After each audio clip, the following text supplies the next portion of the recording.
Hey, so tonight we're going to talk about something that'll make you super grateful for that hot shower you took today. We're diving into Victorian hygiene, and trust me, it's going to be a wild ride. Think fancy dresses and top hats? Yeah, well, let's just say what was happening underneath those beautiful clothes was, not so beautiful. Oh, and if you're enjoying these stories, I'd really appreciate a like or subscribe. Super curious where you're all listening from, so drop a comment with your location and what time it is there. Always blows my mind how people are falling asleep to this all over the world. Alright, find that cozy spot, take a nice slow breath, and just let your body sink into whatever you're lying on. We're heading back to 1850-something London, and trust me, you're going to be real grateful for that mattress by the time we're done. So, congratulations! You just woke up in Victorian London. The first thing that hits you isn't what you see, it's what you smell. That thick, heavy, almost chewy air that seems to stick in your throat. It's like, well, imagine if someone took every smell you've ever tried to avoid and mixed them all together in a big, steaming pot. Human waste. Rotting garbage. Smoke from thousands of coal fires. And something else. Something sweet and sick and wrong that you can't quite place. You shift slightly in your bed, whatever bed you're lucky enough to have, and immediately feel how different everything is. The sheets, if you have sheets, feel rough against your skin, scratchy, nothing like the soft cotton you're used to, and they smell. Well, let's just say fabric softener won't be invented for another century or so. Good news? You're alive. Bad news? Well, basically everything else. Let's start with where you are. If you're poor, which most people were, you're probably sharing a room with, maybe 6 or 8 other people. Could be your family, could be strangers. Doesn't really matter because privacy is pretty much a luxury only rich folks can afford. The room is maybe 10 feet by 12 feet. That's it. And everyone's just there. Breathing each other's air, sharing each other's, well, everything. The walls are damp, always damp. There's this weird green stuff growing in the corners that nobody talks about, but everybody pretends not to see. Your breathing naturally slows in and out as you take in this strange, smelly new world. If you're middle class, and lucky you if you are, things are better. You might have your own bedroom, maybe even your own bed. But better is relative. Your house still doesn't have running water, still doesn't have electricity. And that bathroom you're thinking about, yeah, that's not really a thing yet. Now, here's where it gets interesting. Everyone in this era thinks they're clean, like genuinely believes they're maintaining good hygiene. It's just that their definition of clean is, well, let's call it different. Take bathing, for example. You know that daily shower you took? That long, hot, relaxing wash where you shampooed your hair and scrubbed every inch of your body? Forget it. Not happening. In fact, if you suggested taking a full bath every day, people would think you were genuinely insane. A comfortable sigh escapes, because even thinking about their bathing schedule makes you appreciate that warm shower even more. See, Victorians believed that bathing too much was actually dangerous, like medically harmful. They thought all that water would weaken your constitution, make you sick, maybe even kill you. So most people, they'd take a full bath maybe once a week. If they were fancy, if they were poor, maybe once a month, maybe. But here's the thing, they weren't just sitting around dirty, they had this whole system worked out. It was called a sponge bath, and basically you'd wash the important bits. Face, hands, armpits, and the naughty bits. That was it. Everything else? Well, everything else could wait until bath day. Picture this. You're standing in your bedroom, because that's where most people washed, next to a little wooden stand with a bowl and a pitcher of cold water. Cold, because hot water on demand, that's basically magic at this point. You pour the water into the bowl, grab a cloth or a sponge, and you just spot clean. like you're detailing a car, but the car is your body, and the detailing is minimal. Your shoulders drop, releasing some of that tension as you imagine how different their mornings must have been. The wealthy folks, they had it a bit better. Some of them had these fancy copper bathtubs that servants would fill with hot water carried up from the kitchen, but even they weren't bathing daily, maybe twice a week if they were real hygiene enthusiasts. And get this, by multiple people would often use the same bath water. Dad goes first, then mum, then the kids in order of age. By the time little Billy gets his turn, that water is, well, let's just say it's more like soup than water. Teaching people how to take a bath. Can you imagine? Bath for Dummies, but in 1858. These books had rules, because apparently that could kill you. Don't wash your face when travelling unless you can purify the water with alcohol or ammonia first. Take Russian baths, where you wash your face with extremely hot water, then extremely cold water to prevent wrinkles. Getting more comfortable now, settling deeper into your bed, and honestly, their bathing advice sounds exhausting. Now let's talk about teeth. Oh boy, let's talk about teeth. Toothbrushes existed, but they were expensive, and how do I put this? Not great. They had wooden handles and bristles that were basically just really stiff animal hair. Like, imagine brushing your teeth with a tiny scrub brush. One that costs about as much as you'd spend on groceries for a week. So, what did poor people do? Well, they got creative. Some people used celery, just chewed on celery and hoped for the best. Others made their own toothpaste out of chalk, soot, or powdered cuttlefish bone. Yeah, cuttlefish bone, in your mouth, on purpose. And if you had a toothache, well, good luck with that. Most places didn't have dentists. Instead, you'd go to your local barber or blacksmith. The same guy who cuts hair and shoes horses is now going to poke around in your mouth with whatever tools he's got handy. No anesthesia. No proper training. Just hope for the best and try not to scream too loud. A yawn escapes, and you're suddenly very grateful for modern dentistry.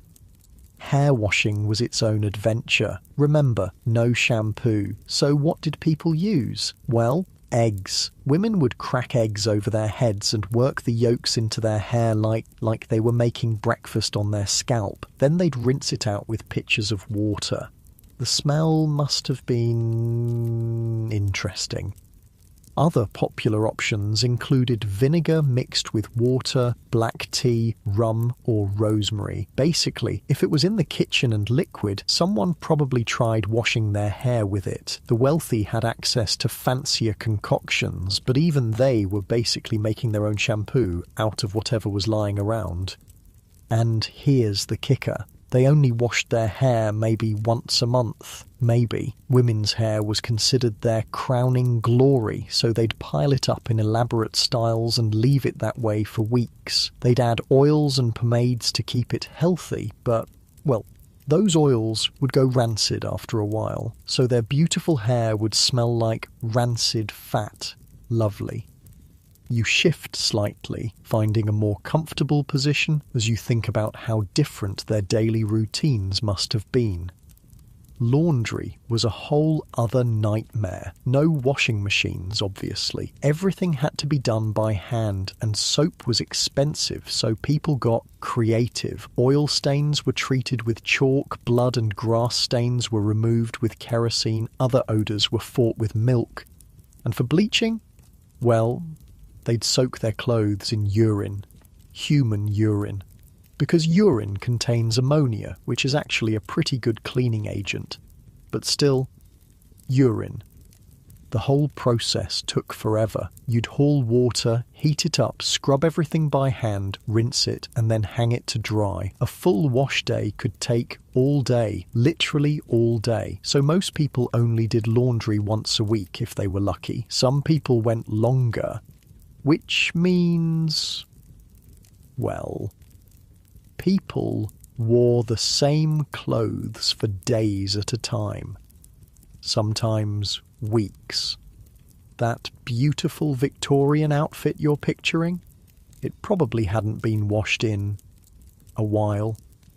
Nice and easy, just breathing and thinking about how much effort it took just to stay basically clean. Let's talk about underwear, or, well, the lack thereof. Most poor people didn't wear underwear at all. None. The wealthy might have linen undergarments, but even those weren't changed very often.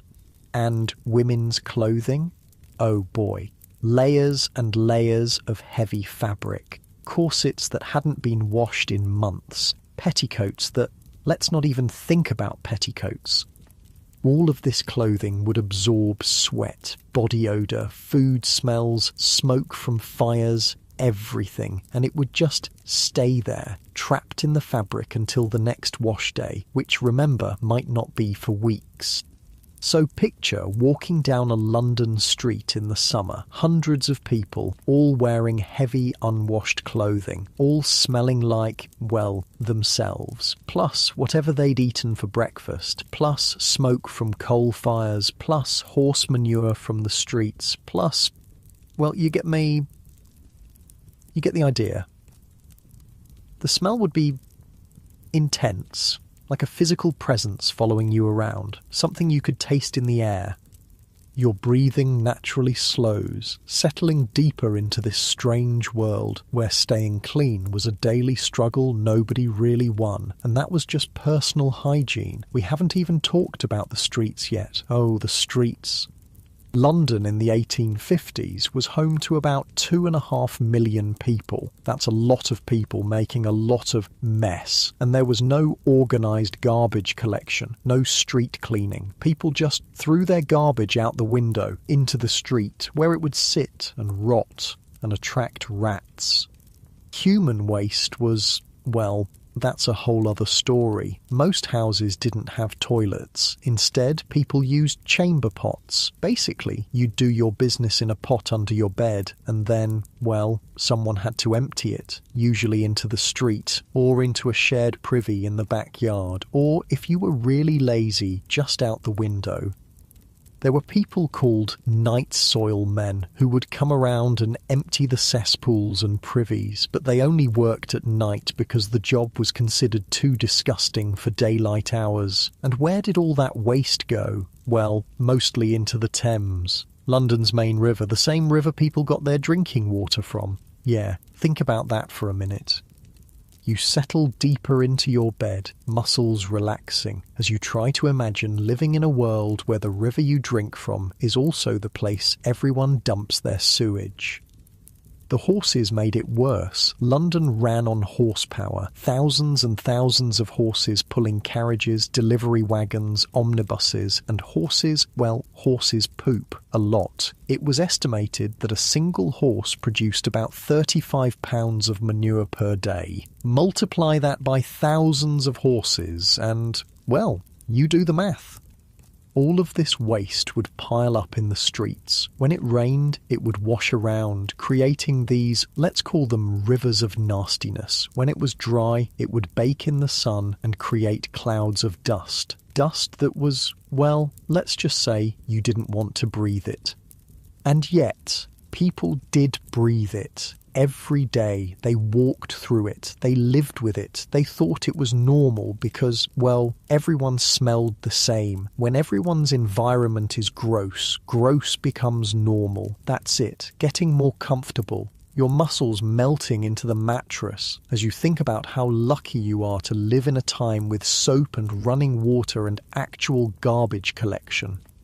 The thing is, Victorians weren't stupid. They knew things were unpleasant. They just didn't really understand why people kept getting sick. They had this theory called miasma theory that basically said diseases were caused by bad air, bad smells. They thought if you could smell something foul, it could make you sick. Which, I mean, they weren't completely wrong. Bad smells usually meant bad sanitation, and bad sanitation definitely led to disease, but they thought the smell itself was the problem, not the underlying conditions causing the smell. So their solution was perfume.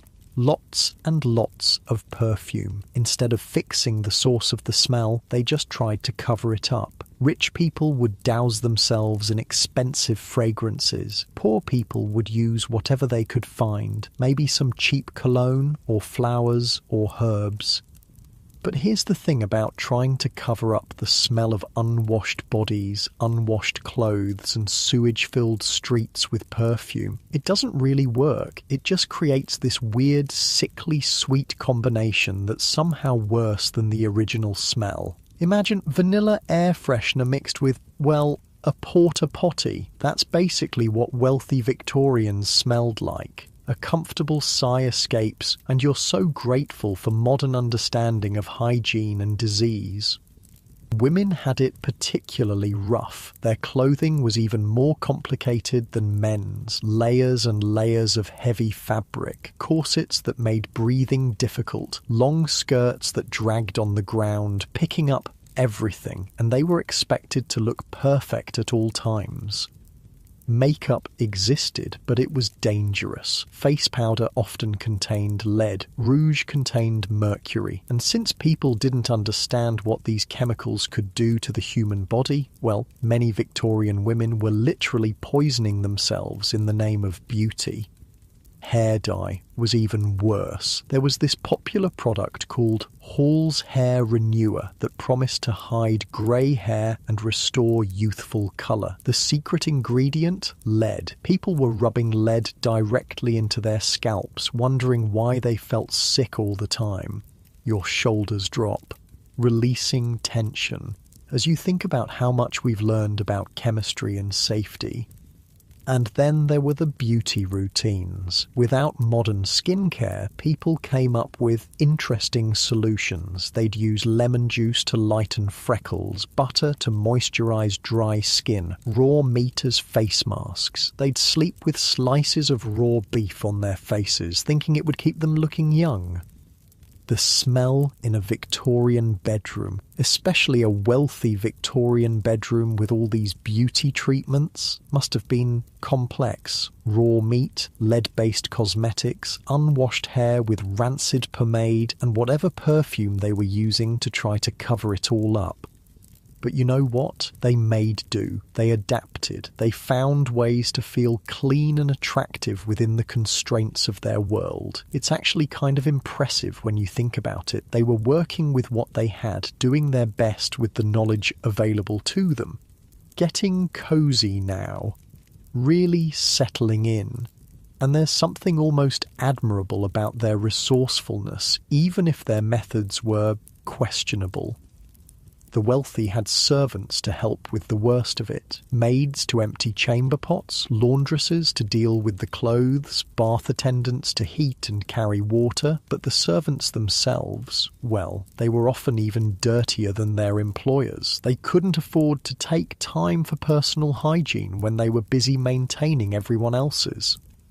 Poor people just did their best, shared resources, helped each other out, and accepted that being clean was a luxury they couldn't afford. They focused on survival, on finding enough food to eat, enough work to pay rent, enough coal to keep warm. Hygiene was something you worried about when you had everything else figured out. And in 1850-something London, most people definitely did not have everything else figured out. Nice and easy, breathing deeply as you imagine trying to navigate daily life in a world where everything was harder, where taking a bath was an event that required planning, where brushing your teeth was a luxury, where staying clean was a constant battle against a dirty world. The funny thing is, they probably would have looked at our modern obsession with cleanliness and thought we were crazy. Daily showers, changing clothes every day, washing our hands multiple times a day. They would have worried we were washing away our natural defences, making ourselves weak and susceptible to disease. Different times, different knowledge, different priorities, but underneath all the dirt and smell and questionable hygiene practices, these were still people, still families trying to make the best life they could for themselves and their children. They fell in love, told jokes, worried about money, celebrated birthdays. They had hopes and dreams and fears just like anyone else. They just smelled a lot worse while doing it. Settling deeper, that heavy, comfortable feeling spreading through your body as the strange world of Victorian London starts to feel a little more real, a little more human, despite all its challenges and unpleasant realities. But let's talk about something that'll really make you appreciate modern plumbing. Victorian toilets, or, well, the lack thereof. You know that bathroom down the hall, the one with running water and toilet paper and a seat that's actually comfortable? Yeah, forget about it. Most Victorians had never seen anything like that. Instead, they had alternatives. Your muscles relax as you think about how simple it is to just walk to the bathroom when you need to. If you were poor, and again, most people were, you shared an outhouse with maybe 100 other families. Picture this, one wooden shack built over a deep pit in a shared courtyard behind a row of houses. No privacy, no paper, no way to wash your hands afterward, just a hole in the ground with a wooden seat over it. The smell. Oh my God, the smell, especially in summer. It was like a physical wall you had to walk through just to get close to the thing. And the flies, so many flies, they'd swarm around the opening and you'd just have to deal with it. A yawn escapes and you're suddenly very grateful for indoor plumbing. The wealthy had it better, but not by much. They had these things called water closets, basically early toilets that were installed right in the house. Sounds fancy, right? Well, here's the catch. They didn't have modern plumbing, so where did all that waste go? Straight down into a cesspool in the basement. Yeah, a big open pit of human waste directly under the house, just sitting there, fermenting. The idea was that eventually someone would come and empty it, but, well, that didn't always happen on schedule. When the cesspool got full, the smell would start seeping up through the floorboards. The whole house would reek, and I mean reek. People would wake up in the morning feeling sick from the fumes that had been building up overnight. So they'd call the night soil men. These were the guys who specialised in emptying cesspools and privies. They only worked at night because, well, the job was considered too disgusting for daylight hours. Can you imagine? The work was so gross that it was literally illegal to do it when people could see. Your breathing naturally slows, settling deeper as you try to imagine living above a basement full of sewage. These night soil men would show up with shovels and buckets and, well, they'd dig. They'd haul buckets of human waste up from the basement and load it onto carts. The smell during this process was indescribable. Neighbours would close their windows and stuff rags under their doors, but the stench would still seep in. And where did all this waste go? Well, that's where it gets interesting. See, human waste was actually valuable. Farmers needed fertiliser and, well, human poop makes excellent fertiliser, so the night soil men would sell it. They'd cart it out to farms outside the city and sell it to farmers who would spread it on their fields. Which means the vegetables you'd eat for dinner were literally grown in human waste from the city, where people were dying of cholera and typhoid and God knows what else. The cycle was, well, it was pretty gross when you think about it. Getting more comfortable. And honestly, thinking about their farming practices makes you appreciate modern agriculture. But here's the thing, even this system was breaking down by the 1850s. London was just too big, too many people producing too much waste. The night soil men couldn't keep up. Cesspools were overflowing, streets were flooded with sewage when it rained, and diseases were spreading like wildfire.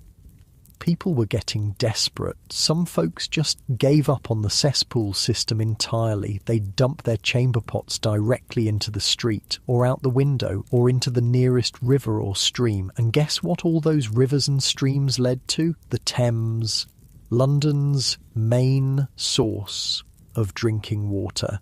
So people were literally drinking water contaminated with their own sewage, and wondering why they kept getting sick.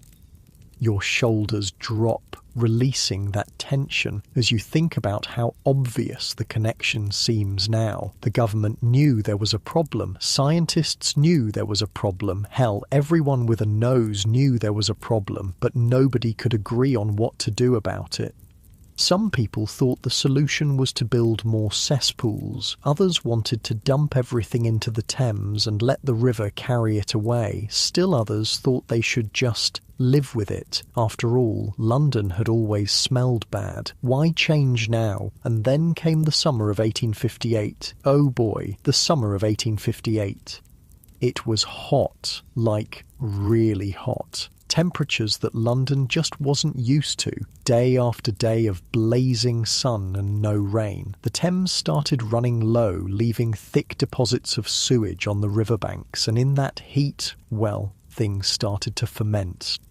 The smell was beyond description. Imagine every gross smell you've ever encountered, multiply it by 1,000, and then imagine having to breathe it 24 hours a day. People were vomiting just from walking near the river. Families were abandoning their homes. If they lived too close to the Thames, a comfortable sigh escapes, and you're so thankful for modern waste management. The press started calling it the Great Stink, and it was great, in the worst possible way. Charles Dickens wrote about it, calling the Thames a deadly sewer in the place of a fine, fresh river. Scientists took boat trips along the river, dropping pieces of white paper into the water to test how dirty it was. The paper disappeared instantly into the brown, soupy mess. But you know what finally got the government to act? When the smell reached Parliament. See, the Houses of Parliament sit right on the banks of the Thames, and in the summer of 1858, with the windows open for ventilation, well, the smell just poured in. Members of Parliament were literally fleeing the chamber, handkerchiefs pressed to their noses, gagging and retching.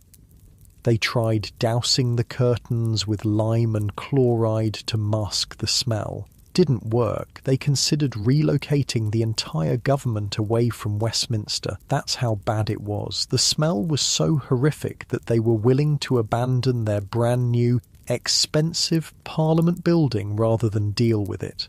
Finally, they decided to do something about the sewage. That's it. Just relaxing into the story, thinking about how sometimes it takes a crisis to force change. They put a guy named Joseph Basil Jett in charge of fixing London's sewage problem. Poor bastard. Can you imagine getting that job? Hey Joe, we need you to figure out what to do with 2.5 million people's worth of poop, and we need it done yesterday. But Basil Jett was brilliant. He came up with a plan that was, well, it was audacious. He wanted to build a completely new sewer system for the entire city, not just patch the old one, build a brand new one from scratch. The plan involved building over 1,000 miles of new sewers under London's streets. These sewers would connect to main intercepting sewers that would carry all the waste downstream, away from the city centre, way downstream, like 8 miles downstream, where it would be dumped into the Thames estuary at high tide.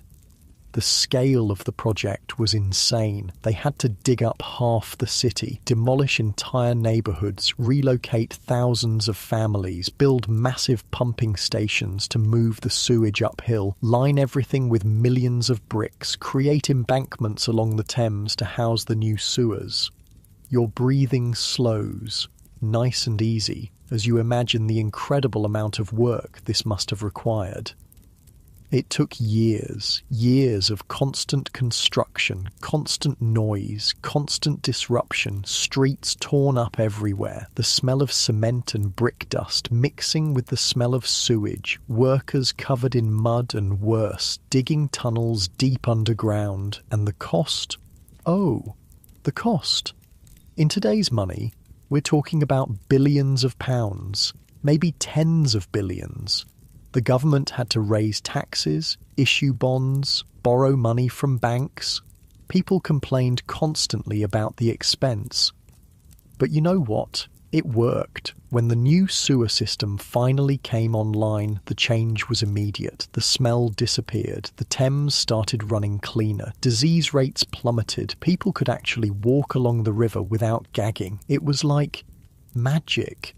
All those years of living with the stench, and suddenly it was just gone.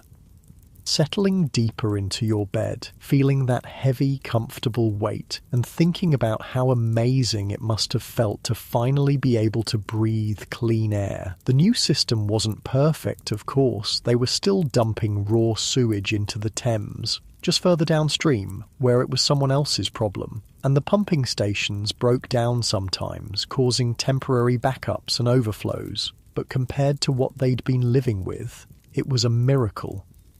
Unfortunately, not everyone benefited equally. The wealthy neighbourhoods got connected to the new system first. The poor areas, well, they had to wait, sometimes for years. So while the rich were enjoying their new, odour-free lives, the poor were still dealing with overflowing cesspools and sewage in the streets. Some things never change, right?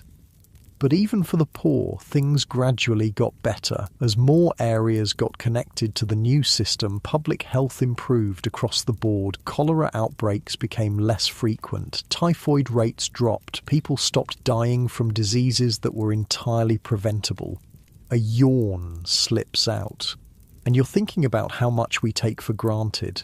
Clean water, functioning sewers, toilet paper. Speaking of toilet paper, yeah, that wasn't really a thing yet. The first commercially produced toilet paper wasn't sold until the 1870s, and even then it was expensive and not very common. So what did people use? Well, whatever they could find. Old newspapers were popular among the middle class. Corn cobs were common in rural areas. Leaves, if you could find them. Rags that could be washed and reused. The wealthy might have soft cloths or even sponges, but most people just made do with whatever was available. And since there was no running water in most bathrooms, well, hand washing after using the toilet wasn't exactly standard practice, which brings us back to disease. So much disease. Cholera was the big killer. It would sweep through London in waves, killing thousands of people at a time. Poor areas were hit hardest because they had the worst sanitation, but the disease didn't discriminate. Rich people died too, and doctors had no idea what caused it. Remember, this was before germ theory, before people understood that diseases were caused by bacteria and viruses. They thought cholera was caused by bad air, by breathing in the foul smells from sewage and rotting garbage. Your muscles relax, sinking deeper into the mattress as you think about how scary it must have been to live in a world where disease struck randomly and doctors couldn't explain why.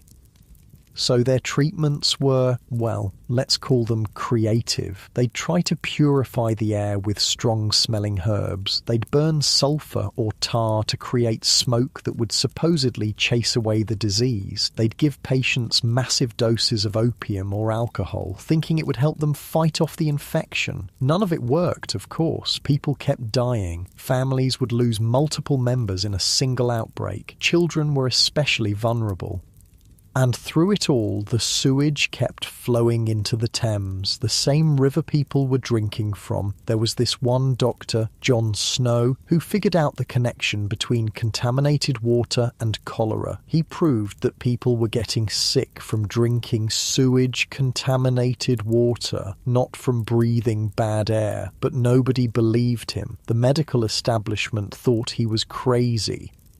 It wasn't until years later, after the Great Stink and the new sewer system, that people started to accept his theory. By then, thousands of people had died needlessly, nice and easy, just breathing, and thinking about how frustrating it must have been to know the solution, but not be able to convince anyone to listen. Even after the sewers were built, old habits died hard. People were so used to dumping waste wherever was convenient that they kept doing it. Chamber pots still went out windows, garbage still got thrown into the street, factory waste still flowed into rivers. It took a generation for people to really change their behaviour, to understand that where you put your waste actually mattered, that rivers weren't just convenient dumps, they were water sources that other people depended on. The new sewer system helped, but it wasn't a complete solution. It was more like a really good start, a foundation that future generations could build on, and build on it they did. Over the decades that followed, London kept improving its sanitation systems. They added treatment plants, they built better pumps, they connected more neighbourhoods, they started regulating what factories could dump into the sewers. Slowly, very slowly, London transformed from one of the dirtiest cities in the world to one of the cleanest. Your breathing naturally deepens, settling into that warm, heavy feeling as you think about the incredible transformation that happened over just a few decades. The irony is that all this infrastructure, the sewers, the treatment plants, the regulations, it's basically invisible to most people. You turn on a tap and clean water comes out. You flush a toilet and waste disappears. You walk down the street and it doesn't smell like an open sewer. We don't think about it because it works so well, because people like Basil Gett did their job so thoroughly that we can just take it for granted. But for Victorians, especially in those years before the new sewer system, dealing with waste was a constant daily struggle. Every trip to the privy was an ordeal. Every drink of water was a gamble. Every breath of air carried the smell of decay and disease. They lived with it because they had to, because they didn't know there was an alternative, because they thought that's just how cities worked. Getting more comfortable, muscles melting into the bed, and feeling so grateful for all the invisible infrastructure that makes modern life possible. Even their clothes reflected the reality of living in a dirty world. Dark colours were popular because they hid stains better. Heavy fabrics were preferred because they lasted longer between washings. Elaborate decorations and patterns helped disguise spots and smudges.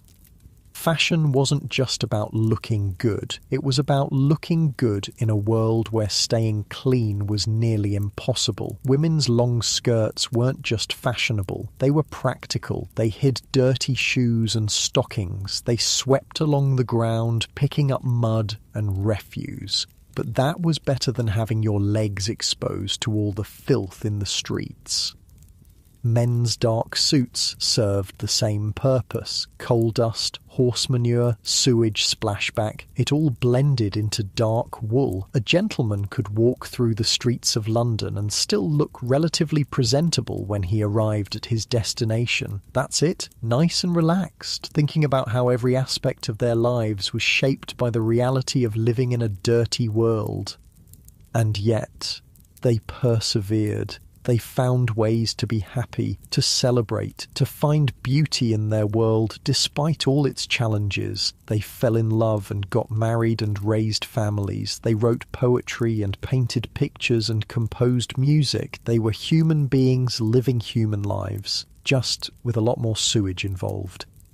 The transformation that happened during the Victorian era, from the chaos of the early 1800s to the relative cleanliness of the early 1900s, represents one of the greatest improvements in public health in human history. It saved millions of lives. It made modern urban life possible. It showed that with enough political will and engineering skill, even the most overwhelming problems could be solved. Your body feels heavy and comfortable, settling deeper as you think about the incredible resilience and ingenuity of people facing seemingly impossible challenges. But let's talk about something that really shows how different things were: women's hygiene during that time of the month. You know those convenient products you can just pick up at any store, the ones designed specifically for comfort and protection? Yeah. Those didn't exist at all.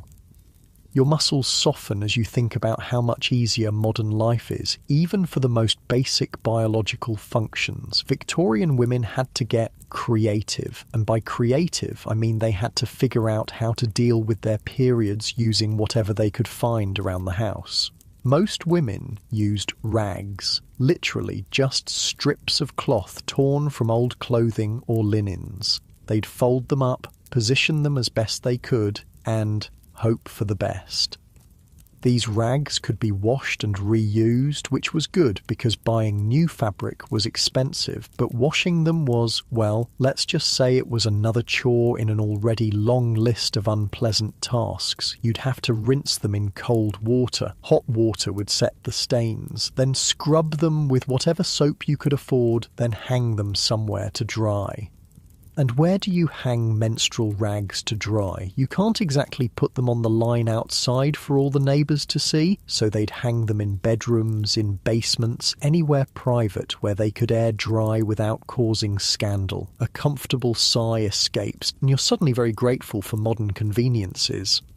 Wealthy women had it slightly better. They could afford softer fabrics, maybe even some purpose-made cloths, but even they were dealing with essentially the same system. Rags, washing, reusing, repeat. The really wealthy might have had servants to deal with the washing, but that meant, well, your most intimate hygiene was being handled by people who were essentially strangers.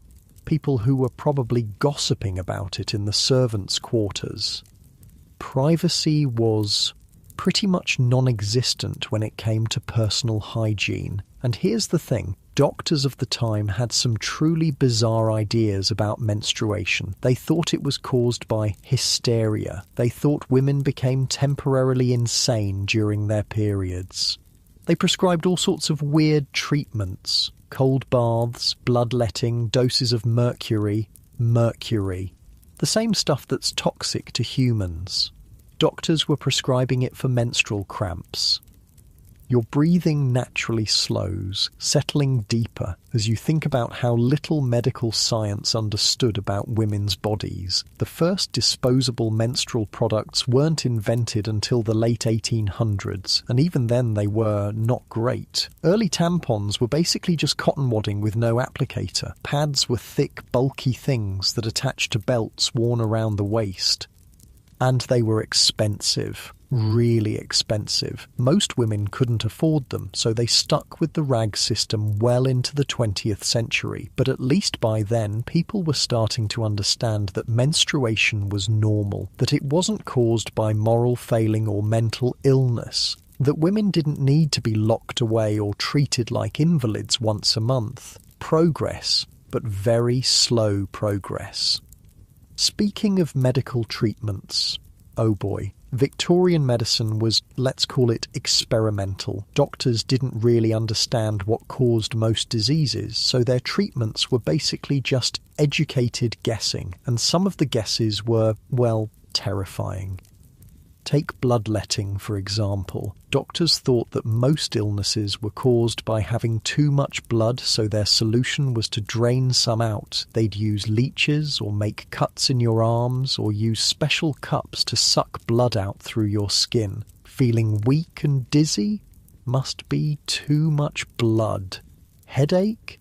Definitely too much blood. Broken leg? Well, probably still too much blood. Somehow.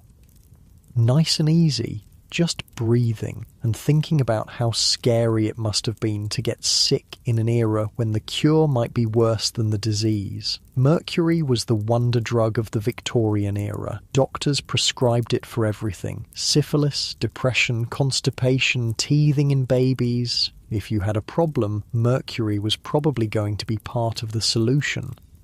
Of course, mercury is incredibly toxic. It causes brain damage, kidney failure, birth defects, but doctors didn't know that. They just knew that mercury seemed to do something when you gave it to patients. The fact that it was slowly poisoning them, well, that wasn't really understood until much later.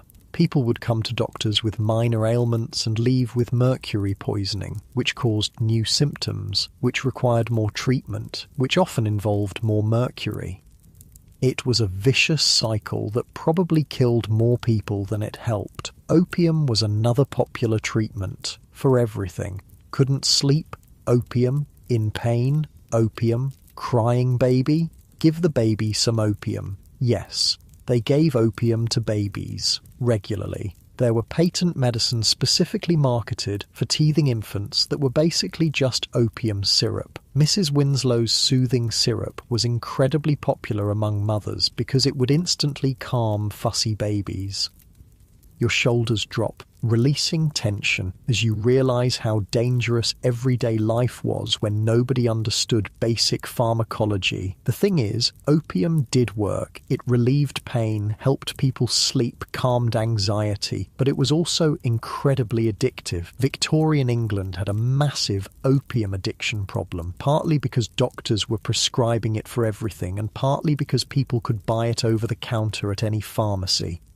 You could walk into a chemist's shop and buy laudanum, which was basically liquid opium, the same way you'd buy aspirin today. No prescription needed, no questions asked. Housewives were buying it for menstrual cramps and accidentally becoming opium addicts. Workers were using it for back pain and couldn't stop. Children were being given it for minor illnesses and developing dependencies before they could even walk.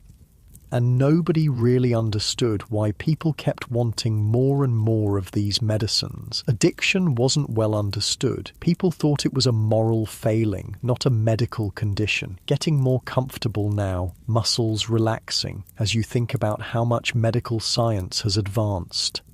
Surgery was basically a death sentence. There was no anaesthesia until the very late Victorian period, and even then it was dangerous and unpredictable. Most surgical procedures were done with the patient fully conscious, held down by assistants while the surgeon worked as quickly as possible. Can you imagine having a tooth pulled or a limb amputated or a tumour removed while you're completely awake and feeling everything? They'd give you a leather strap to bite down on and a shot of whiskey, and that was about it for pain management. Surgery was something you only did if the alternative was certain death, and even if you survived the procedure, infection was almost guaranteed. Doctors didn't understand that they should wash their hands or sterilise their instruments. They'd go from examining diseased corpses to performing surgery without even wiping their hands clean. Hospital infections killed more people than the original injuries or illnesses. Going to a hospital was often riskier than just staying home and hoping for the best. A yawn escapes, and you're so grateful for modern medicine and sterile surgical procedures. Dentistry was even worse than regular medicine. Most people just lived with toothaches until the teeth fell out or the pain became absolutely unbearable. When they finally sought treatment, it usually meant extraction. And extractions were done without anaesthesia, using pliers or other crude tools. The dentist, who was often just the local blacksmith or barber, would grab the tooth and yank it out as quickly as possible while you screamed. Rich people could afford to have false teeth made, but they were not great. Early dentures were carved from wood, or made from the teeth of dead people, or even from animal teeth. They didn't fit well, they made eating difficult, and they rotted quickly. George Washington famously had multiple sets of dentures, and none of them worked very well. His last set was made from hippo teeth and gold wire. Can you imagine trying to eat with hippo teeth wired into your mouth? Most people just went without teeth. They'd eat soft foods, mumble when they talked, and look decades older than they actually were. Your breathing deepens, settling into the story, thinking about how much we take modern dental care for granted. But here's something interesting. Despite all these medical challenges, people still tried to look their best. Beauty standards existed, and people went to incredible lengths to meet them. Pale skin was fashionable because it showed you didn't have to work outside in the sun. So women would do everything possible to stay pale. They'd use parasols, wear long gloves, cover their faces with veils. And if natural paleness wasn't enough, they'd use makeup. Lead-based face powder was incredibly popular because it created a perfectly white, smooth complexion. The fact that lead causes brain damage and death, well, that wasn't really understood. Women would literally poison themselves daily for the sake of fashion. Rouge was made with mercury or other toxic substances. Lipstick contained lead. Eyeliner was made with antimony, which could cause blindness. Getting ready for a fancy party meant covering yourself in toxic metals and hoping you didn't get sick before the evening was over. That's it, nice and relaxed, muscles melting into the mattress as you think about the irony of people trying to look healthy while slowly poisoning themselves. Hairstyling was another adventure. Without modern products, women had to get creative. They'd use sugar water to create hold or beer to add body and shine. They'd sleep with their hair wrapped around rags or sticks to create curls. And they'd rarely wash it. Remember, hair washing was a monthly event at best, so all these styling products would just accumulate, layer after layer of sugar, beer, pomade, powder, all building up over weeks until it formed a kind of helmet around their heads. The smell must have been complex, sweet and sour and rancid all at the same time. Wealthy women might have elaborate wigs instead of styling their natural hair. These wigs were, well, they were works of art, towering structures with feathers and jewels and even miniature ships or gardens built into them. But wigs had their own problems. They were hot and heavy.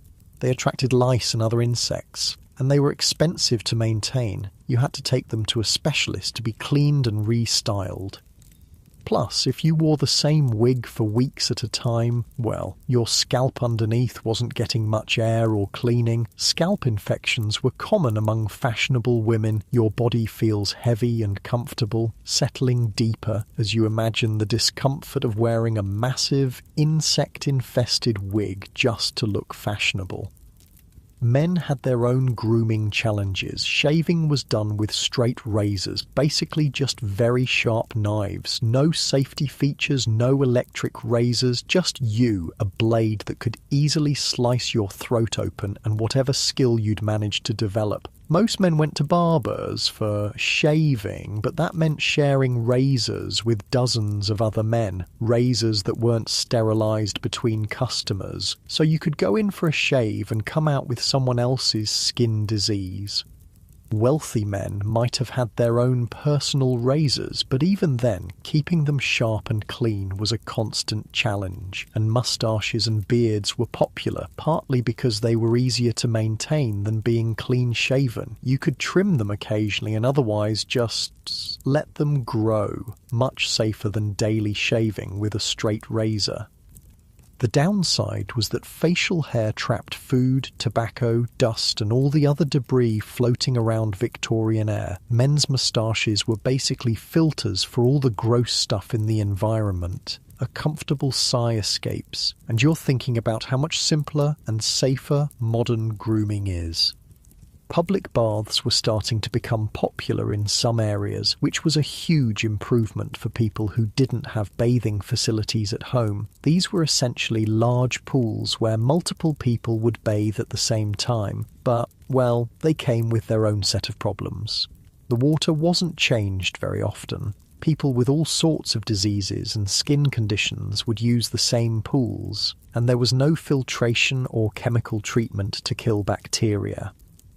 So while public baths were cleaner than not bathing at all, they were also excellent places to catch whatever diseases other bathers might be carrying. Still, they were popular because for many people it was the only chance they had for a real full-body wash.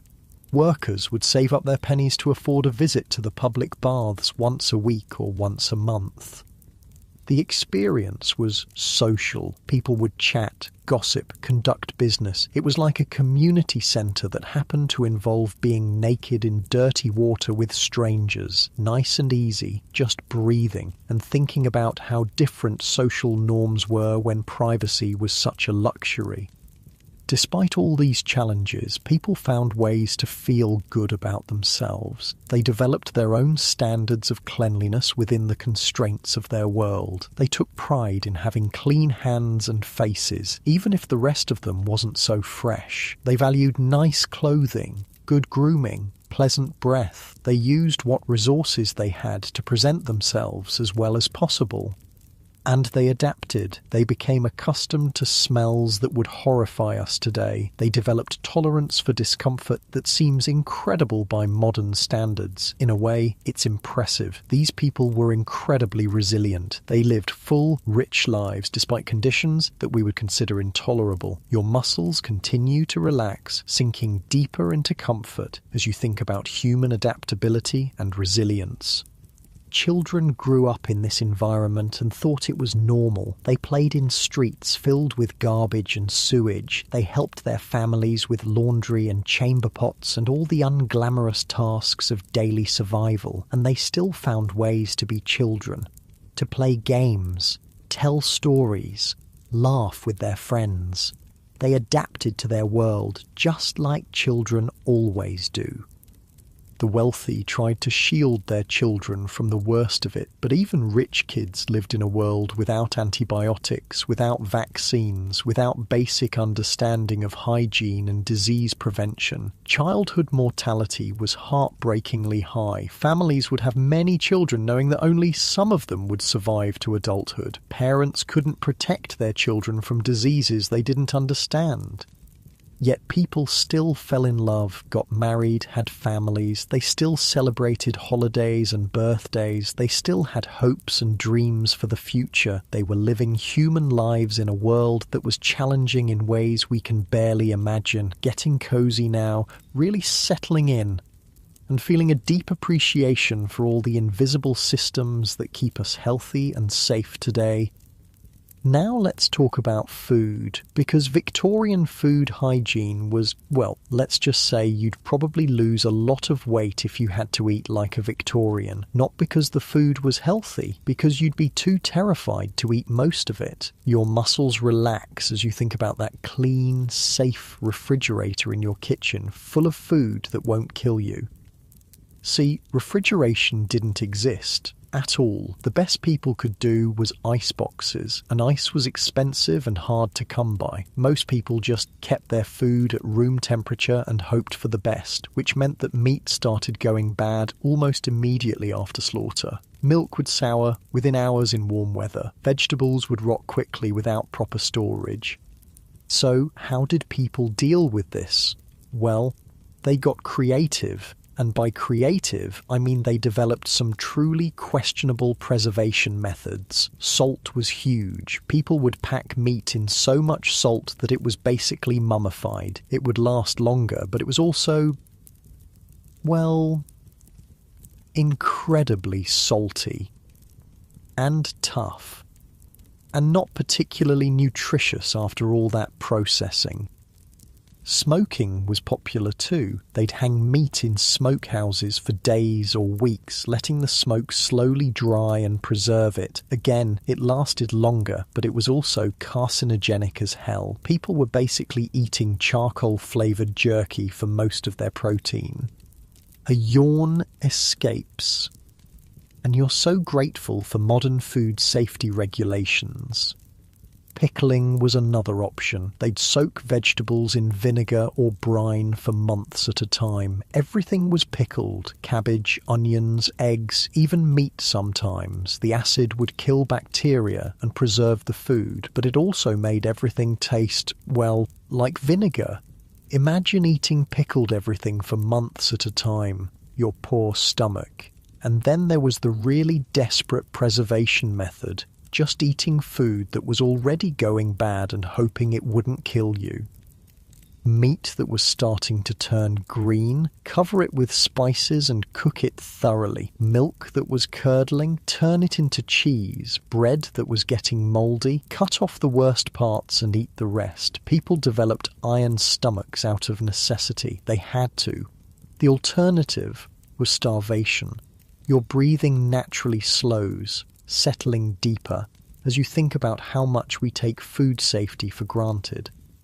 But here's the really scary part. People couldn't tell what was safe and what wasn't. There were no expiration dates, no health inspectors, no understanding of bacteria or foodborne illness. So people would eat spoiled food and get sick, but they'd blame it on bad air or evil spirits or just bad luck. They didn't understand the connection between rotten food and illness.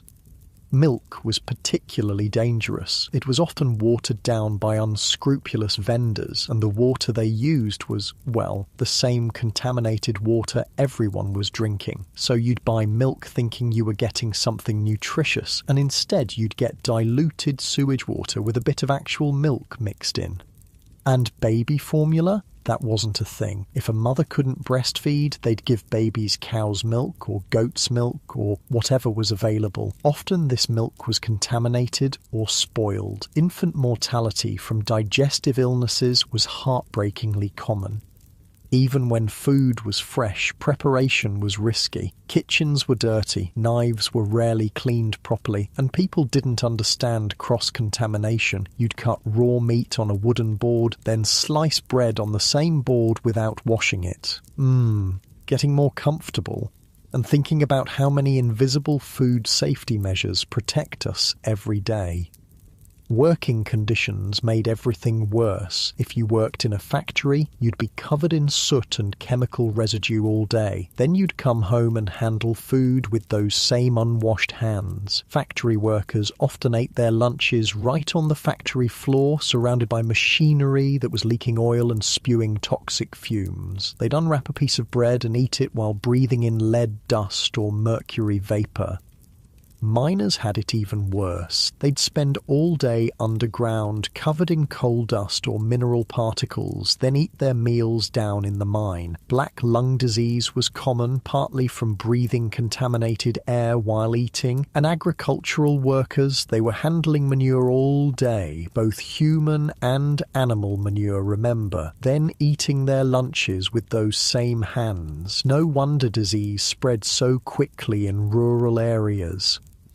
People just didn't connect hygiene with health. They thought disease was caused by moral failings or bad luck or supernatural forces. The idea that washing your hands before eating could prevent illness was revolutionary. Your shoulders drop, releasing that tension, as you think about how basic hand washing has saved millions of lives.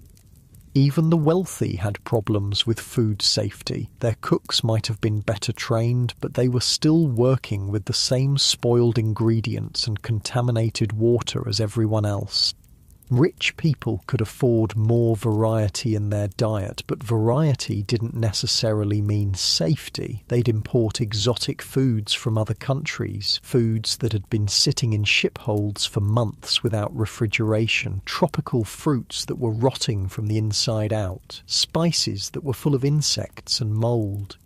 And fancy Victorian dinner parties, those elaborate multi-course meals that lasted for hours. The food was sitting out at room temperature the entire time. By the time they got to the 7th or 8th course, they were basically eating science experiments.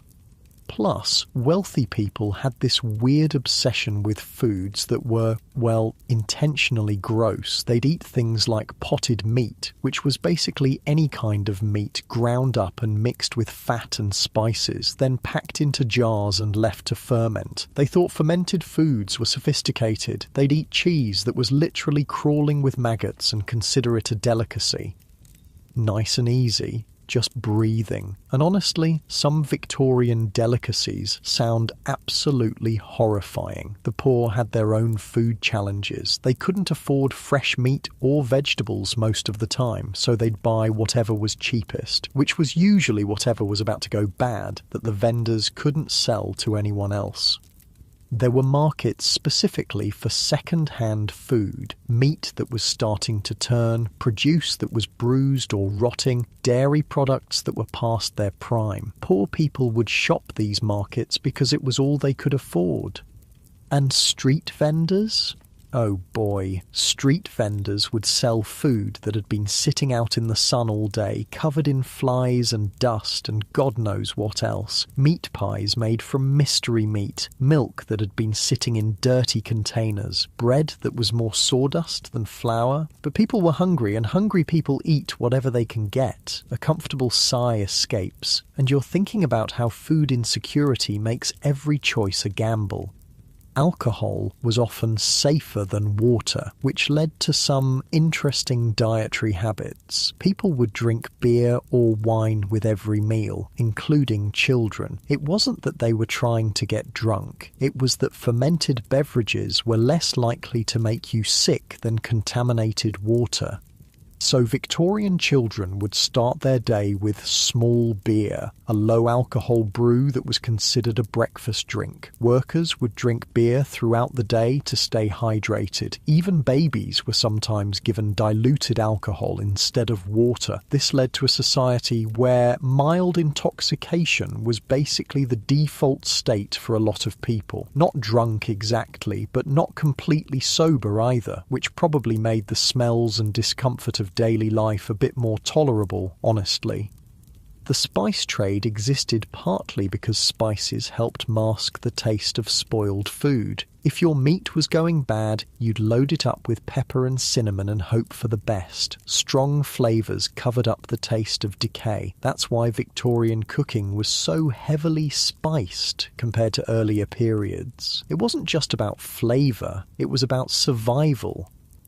Your breathing deepens, settling into the story, thinking about how every aspect of their lives was shaped by the constant threat of illness and contamination. Public health measures were minimal. There were no health inspectors checking restaurants or food vendors, no regulations about how food should be stored or prepared, no requirements for clean water or proper waste disposal. If you got sick from eating contaminated food, that was just life, bad luck, something to endure and hope you survived. The first food safety laws weren't passed until the very end of the Victorian era, and even then they were limited and poorly enforced. It took decades of lobbying by reformers and scientists to convince governments that regulating food safety was actually important. Before that, it was basically buyer beware. If a vendor wanted to sell you rotten meat covered in flies, that was perfectly legal. If a baker wanted to mix sawdust into his bread to make it cheaper, no problem. Fraud was rampant in the food industry. Milk was watered down, beer was diluted, bread was mixed with chalk or alum to make it look whiter. People were paying for food and getting, well, not food. And there was no way to test these things, no way to know what you were actually eating. You just had to trust that the vendor wasn't trying to poison you for profit. Getting cozy now, muscles relaxing, as you think about how much regulation and oversight goes into every bite of food we eat today.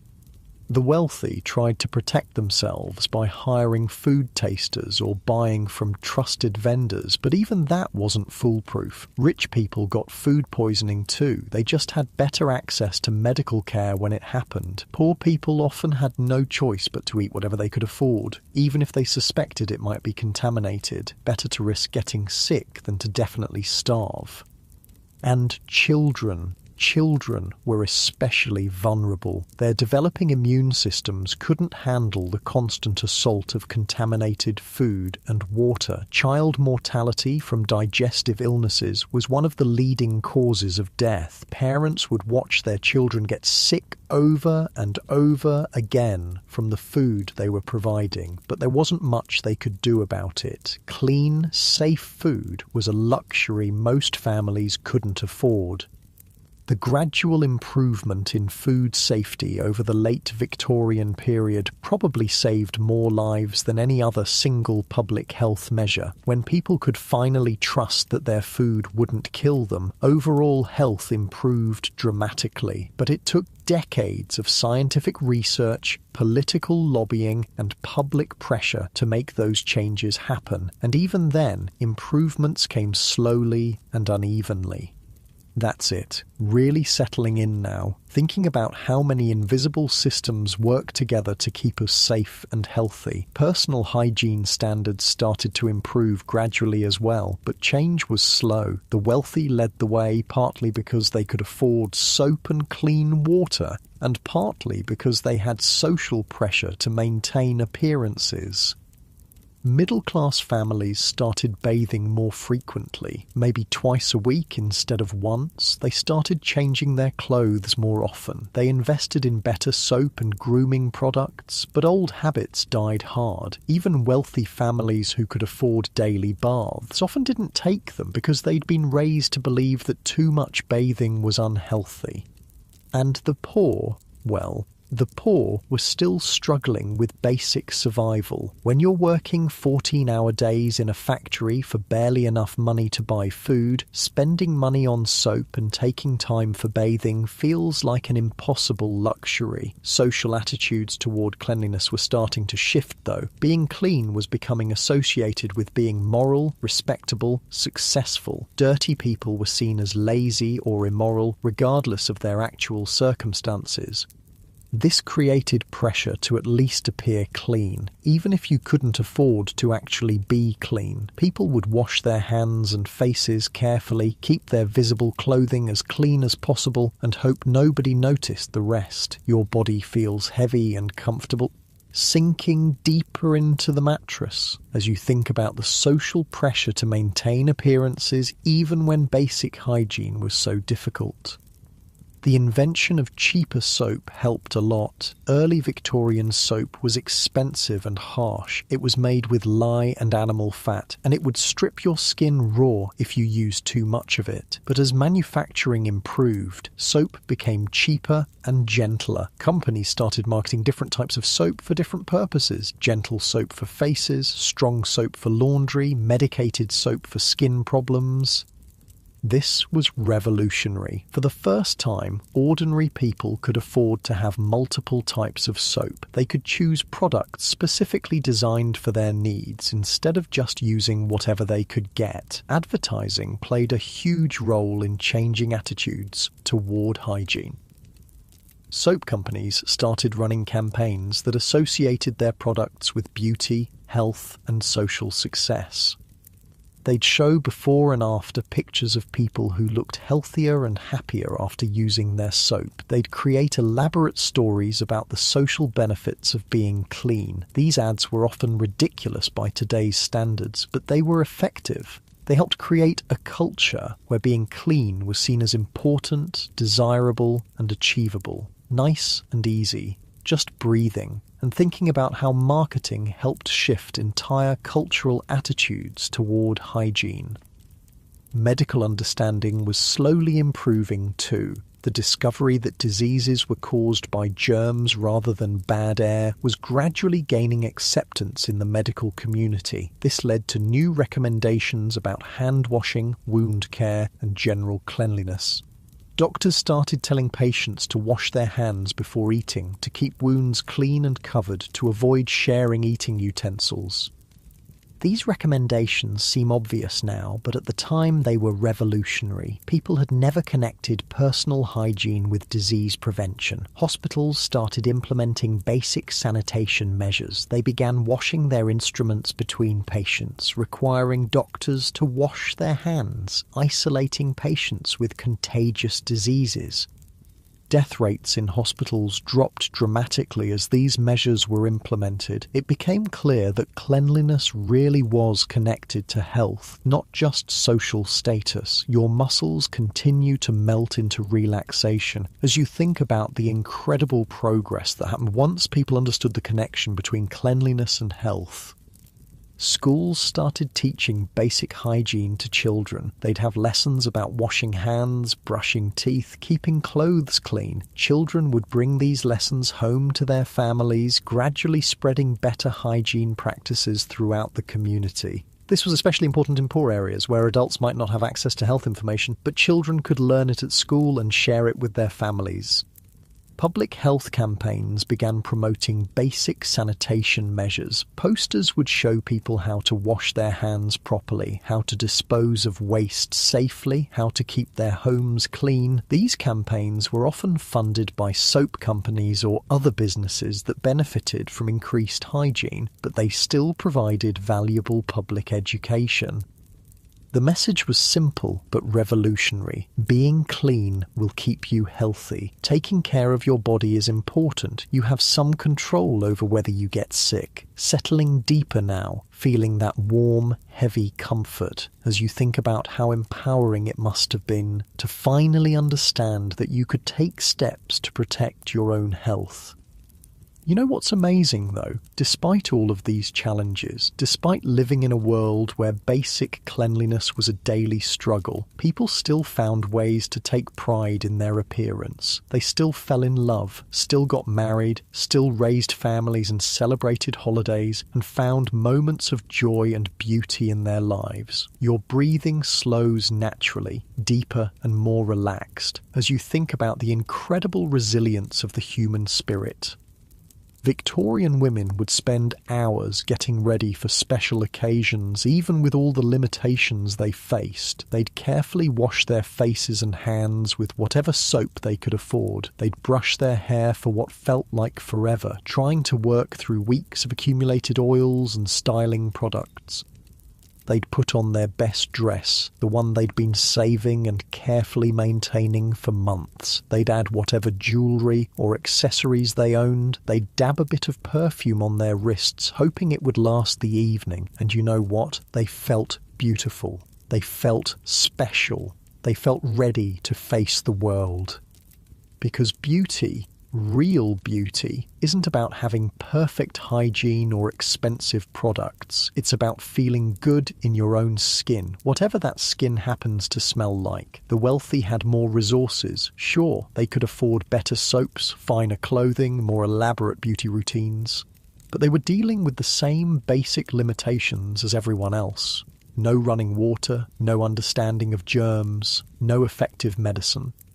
A comfortable sigh escapes, and you're thinking about how people have always found ways to feel good about themselves, regardless of their circumstances. Rich Victorian women would have servants to help them dress and do their hair, but those servants were often dirtier than their employers. The irony was that the people maintaining everyone else's cleanliness often had no time or resources to maintain their own. Maids would spend their days washing other people's clothes, cleaning other people's chamber pots, helping other people bathe, then go home to their own overcrowded, unsanitary living conditions. Butler and footman would polish silver and serve elaborate meals while wearing gloves to hide their own unwashed hands. They'd maintain perfect posture and impeccable manners while their own bodies were crying out for basic care.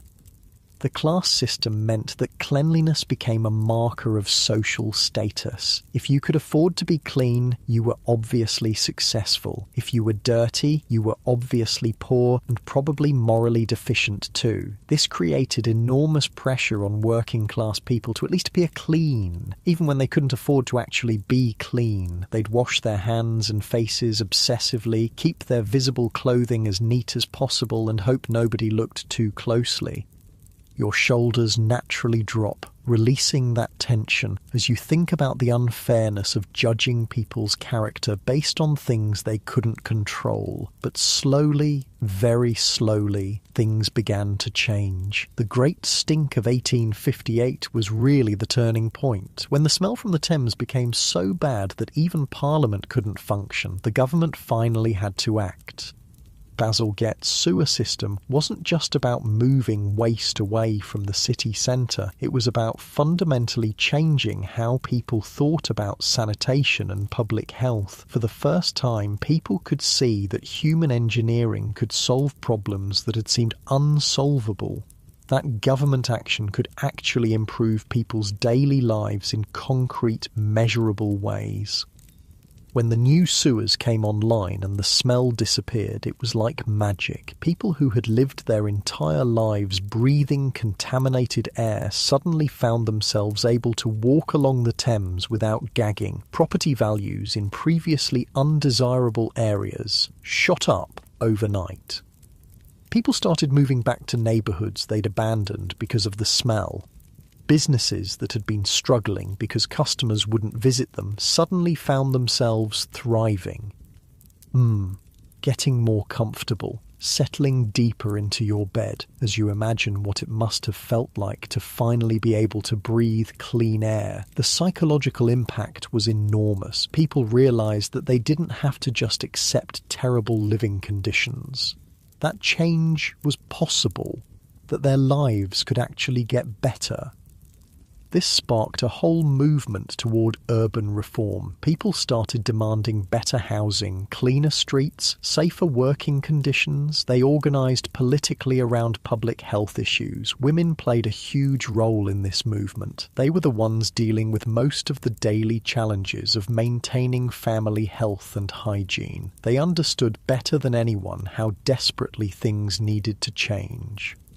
They formed organisations focused on public health, child welfare and sanitation reform. They lobbied for better housing laws, cleaner water supplies and improved medical care for the poor. These women were fighting for basic human dignity, the right to live in conditions that didn't make you sick, the right to raise children who might actually survive to adulthood.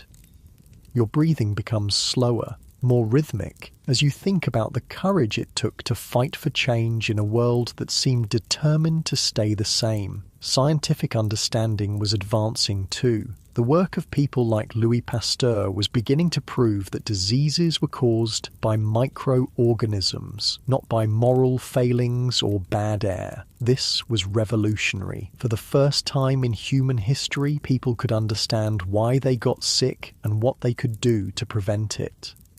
Hand washing went from being a nice social custom to being a medical necessity. Cleaning wounds became a matter of life and death, not just aesthetics. Proper food storage and preparation could literally save lives. The implications were staggering. It meant that poverty didn't have to equal disease, that with proper knowledge and basic resources, people could dramatically improve their own health outcomes.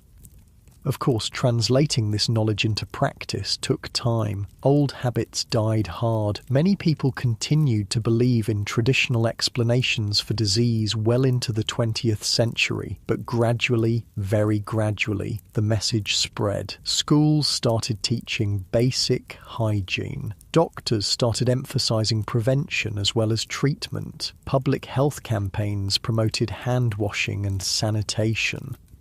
Your eyelids are starting to feel heavy now, that warm, drowsy feeling spreading through your body as you think about the slow but steady progress toward a cleaner, healthier world. The transformation wasn't just about hygiene, it was about hope. For the first time in generations, people could realistically expect their children to have better lives than they did.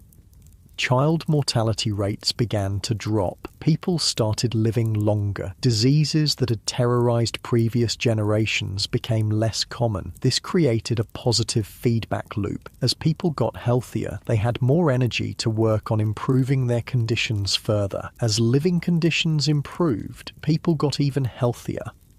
The wealthy led the way, as they always do, but improvements gradually trickled down to the working classes. Better soap became affordable, basic medical care became more accessible, public health measures protected everyone, regardless of their social status. By the end of the Victorian era, London was transforming from one of the dirtiest cities in the world to one of the cleanest. The air was clearer, the water was safer, the streets were less disgusting. People could walk through the city without constantly worrying about what they might step in or breathe in. They could drink water without wondering if it would kill them. They could eat food with some confidence that it wouldn't make them sick. Your body feels heavier now, sinking deeper into the mattress as you imagine the relief and wonder of experiencing these improvements after a lifetime of struggle. But perhaps the most important change was psychological. People began to believe that they deserved better, that basic cleanliness and health weren't luxuries reserved for the wealthy, they were fundamental human rights. This shift in thinking would continue into the 20th century and beyond. It would drive improvements in housing, working conditions, medical care, and social services. The Victorian hygiene revolution was really about human dignity, about the radical idea that everyone, regardless of their social class or economic status, deserved to live in conditions that supported their health and well-being. The people who fought for these changes didn't live to see all the benefits. Many of them spent their entire lives dealing with the same unsanitary conditions they were trying to reform. But they believed in the possibility of a better future. They worked toward changes that would benefit their children and grandchildren, even if they couldn't benefit themselves. Your breathing becomes even deeper, more relaxed, as you think about the selflessness and vision it took to work toward a future they might never see.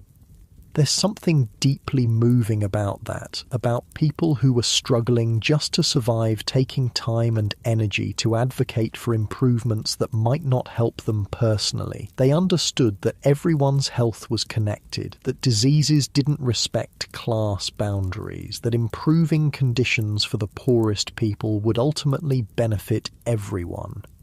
The Victorian era taught us that even the most overwhelming problems can be solved with enough determination, scientific understanding, and political will. The Great Stink seemed like an impossible crisis. How do you clean up centuries of accumulated waste from a city of millions of people? But they figured it out. They built infrastructure that's still working today. The cholera outbreaks seemed unstoppable, a mysterious disease that killed thousands of people with no warning, but they figured out the cause and developed prevention strategies that saved countless lives. Your eyelids are growing heavier now, that drowsy, comfortable feeling spreading through your entire body as you reflect on the incredible progress that's possible when people work together toward common goals. Think about your own life for a moment. The shower you took this morning, the clean clothes you put on, the safe food you ate, the medicine you take when you're sick. All of these things exist because of the work that Victorian reformers started, because people who lived in truly terrible conditions refused to accept that things had to stay that way.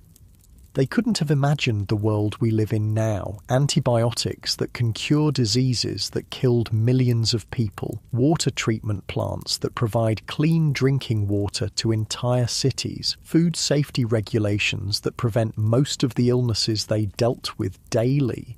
But they dreamed of a cleaner, healthier world. And they took the first crucial steps toward making that dream real. Your body feels completely relaxed now, heavy and comfortable against the soft sheets as you think about the long arc of human progress. We're still working on many of the same challenges they faced. Access to clean water and sanitation is still a problem in many parts of the world.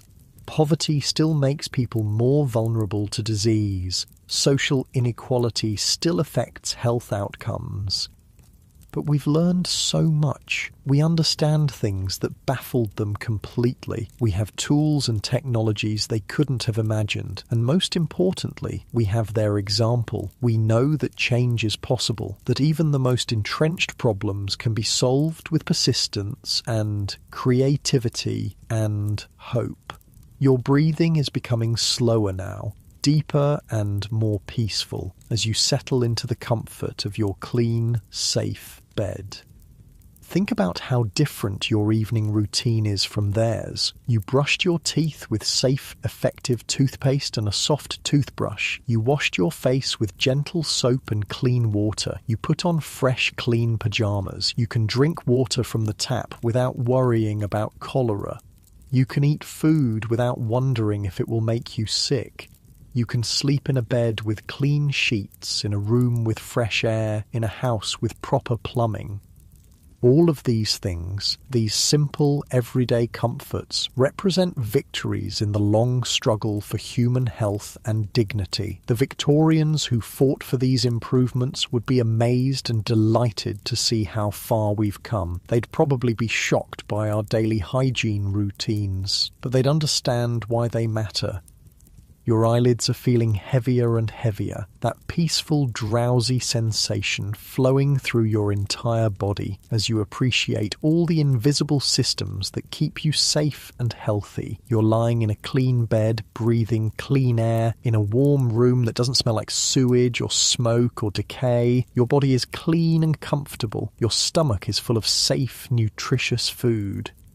These are gifts that took generations to achieve, gifts that millions of people worked toward, often without seeing the benefits themselves. Tonight, as you drift off to sleep, you're the beneficiary of all their struggles and dreams and hard work. Your breathing is becoming slower and more rhythmic, in and out, as your body naturally prepares for rest. Let your muscles relax completely, starting with your toes, your feet, your legs, just letting go of any remaining tension. Your torso sinks deeper into the mattress. Your arms feel heavy and comfortable at your sides. Your shoulders drop as they release the day's stress. Your neck relaxes. Your jaw softens. Your face becomes peaceful and calm. And your eyelids, so heavy now, just wanting to close, to rest. Let them close, that's it. Just letting your eyes rest as your breathing becomes even deeper and more peaceful. You're safe and clean and comfortable, surrounded by all the invisible protections that keep you healthy. Your mind is quiet now, drifting away from the struggles of the Victorian era and into the peaceful present, where the air is clean and the water is safe, and your bed is warm and soft. Just breathing, slowly, peacefully, as you sink deeper into comfort and rest. Letting go of the day, letting go of any worries, just floating in this space of gratitude and peace. Your body knows how to sleep, how to rest and restore itself, and you can just let it do what it knows how to do, deeper and deeper into peaceful sleep, where your dreams are gentle and your rest is complete, safe and clean and comfortable, drifting off now into the soft embrace of sleep. That's it, just letting go, sinking deeper into peaceful, restorative sleep. Sleep well.